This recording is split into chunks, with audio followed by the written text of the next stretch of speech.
Si la plupart des chrétiens mettent l'accent sur le fait que Jésus-Christ est la porte, il ne faudrait surtout pas qu'ils négligent de dire qu'il est aussi le chemin, sans oublier d'expliquer ce que cela signifie qu'il est le chemin. Pour comprendre ce que cela veut dire, justement, je vous encourage à lire ce qui est écrit dans le livre d'Ésaïe, au chapitre 35 et dans le verset 8. Il nous dit « C'est là qu'il y aura une route qu'on nommera le chemin réservé. Aucun impur n'y pourra passer, aucun idolâtre n'y rôdera. Elle sera destinée au peuple du Seigneur quand il se mettra en marche. » Et pour bien comprendre ce que signifie qu'il est le chemin, il faut lire aussi les versets qui vont suivre. Comme par exemple dans Jean 10, 27 qui nous dit « Mes brebis obéissent à ma voix, je les connais et elles me suivent. » Il y a aussi dans Jean, au chapitre 14, versets 3 et 6 qui nous dit « Lorsque je vous aurai préparé cette demeure, je reviendrai, je vous prendrai avec moi, si bien que vous serez vous aussi là où je serai. » Vous savez bien où je vais, par quel chemin on y parvient. Thomas lui fit remarquer, « Seigneur, nous ne savons même pas où tu vas. Comment saurions-nous par quel chemin y parvenir ?» « Le chemin, répondit Jésus, c'est moi, parce que je suis la vérité et la vie. Personne ne parviendra jusqu'au Père sans passer par moi. » Il y a aussi dans Matthieu, au chapitre 7, verset 14, qui nous dit « Mais quelle est étroite la porte qui donne accès à la vie, qu'il est difficile le sentier qui y mène et qu'ils sont peu nombreux ceux qui les trouvent. » Il y a encore dans Matthieu 16, versets 24 à 26, qui nous dit « Puis, s'adressant à ses disciples, Jésus dit « Si quelqu'un veut marcher à ma suite, qu'il renonce à lui-même, qu'il se charge de sa croix et qu'il me suive. Car celui qui est préoccupé de sauver sa vie la perdra, mais celui qui perdra sa vie à cause de moi la retrouvera.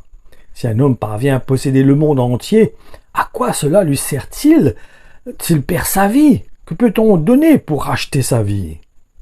Allons lire aussi Matthieu, chapitre 4, verset 17. À partir de ce moment, Jésus se mit à prêcher en public. Le message qu'il proclamait peut se résumer ainsi. « Changez, car le règne des cieux est tout proche. » Allons lire aussi dans Jean, au chapitre 10, les versets 9 à 11 et le verset 16. « C'est moi qui suis la porte. Celui qui entre par moi sera sauvé. Il pourra aller et venir à son gré. Il trouvera de quoi se nourrir. Le voleur vient seulement pour voler, pour immoler, pour faire périr. Moi, je suis venu pour donner la vie aux brebis, une vie surabondante. Je suis le bon berger. Le berger sacrifie sa propre vie pour ses brebis. Il est prêt à mourir pour les sauver. J'ai encore d'autres brebis qui ne sont pas de cet enclos. Celles-là aussi, il faut que je les amène et que je les conduise. Elles entendront mon appel et obéiront à ma voix. Ils obéiront à ma voix. Ils obéiront à ma voix. Ainsi, il n'y aura plus qu'un seul troupeau uni sous un seul berger.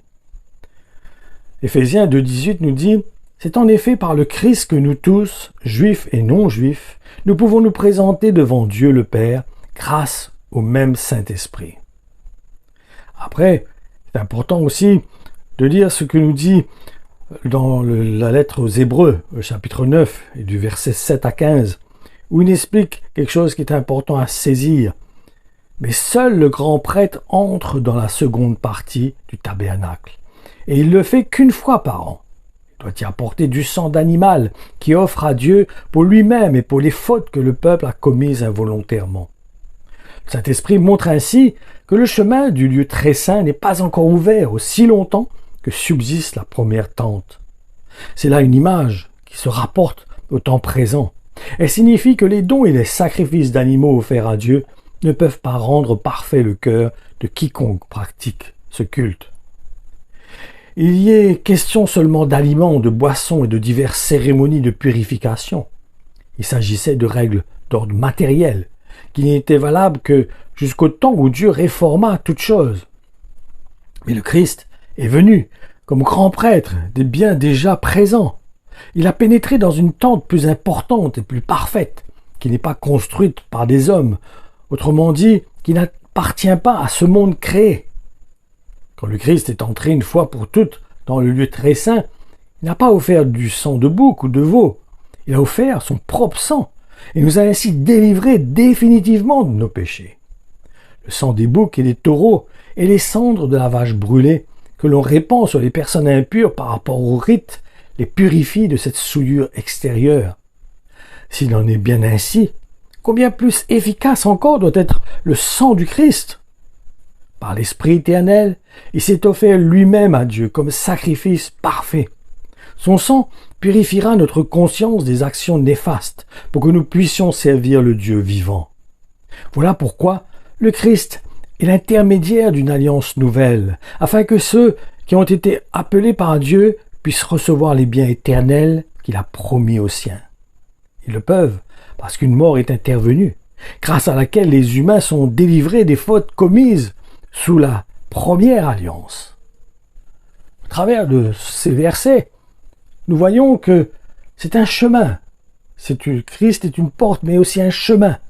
Nous avons besoin d'emprunter ce chemin. Nous avons besoin de marcher sur le chemin et rester sur ce chemin, persévérer jusqu'à la fin sur ce chemin, et en suivant les traces de Jésus-Christ, qui est la parole qui a été faite chair. Et donc, ce chemin, c'est la parole de Dieu. Ce chemin, c'est de respecter les enseignements de Jésus-Christ. C'est de s'identifier aux enseignements de Jésus-Christ. Et de nous appuyer sur le Saint-Esprit pour qu'il nous rappelle ces enseignements. Car n'oublions pas que Jésus-Christ a dit « Il vous rappellera tout ce que je vous ai enseigné ». Le Saint-Esprit est là pour nous rappeler les enseignements du Seigneur, pour nous garder sur ce chemin, pour nous encourager à rester sur ce chemin. Pour ça, c'est important de tout prendre dans l'Évangile, de ne pas prendre seulement quelques parties de l'Évangile. C'est ce qui se passe dans beaucoup, je vois, ils partagent seulement comme s'ils sortent de l'Évangile, un Évangile qui leur convient. Non, un Évangile, il faut le prendre dans son ensemble. On ne prend pas ce qui nous plaît, ce qui nous arrange ou ce qui est en accord avec notre façon de voir. Nous avons besoin de prendre tout l'Évangile et de saisir ce qu'il veut nous enseigner, ce qu'il veut nous éclairer, de nous laisser conduire par le Saint-Esprit et par les ministères qui sont établis dans l'Église. Parce que c'est un ensemble. Si Dieu a établi l'Église, c'est pas pour faire joli. S'il a établi l'Église, c'est pour nous permettre de grandir, de rester sur ce chemin, de suivre les pas de Jésus-Christ. Donc c'est important de prendre la porte qui est Jésus-Christ, de passer cette porte. Il dit que le chemin, la porte est resserrée. Il dit que le chemin aussi est resserré. C'est important de prendre la porte, de passer la porte, mais aussi de prendre ce chemin. Et aussi bien, il y a une porte à l'entrée, il y a une porte à la fin de ce chemin. Donc c'est important pour nous de pénétrer sur ce chemin, mais aussi d'arriver jusqu'au bout du chemin afin de pouvoir passer cette porte et de rentrer dans le royaume de Dieu pour contempler la gloire du Père. Donc, saisissons. Pourquoi? Qu'est-ce que cela signifie que Jésus-Christ est le chemin? Il dit que l'apôtre Paul disait « Je vous ai dépeint Jésus-Christ crucifié ». C'est une image qui doit être devant nous, son exemple, un modèle.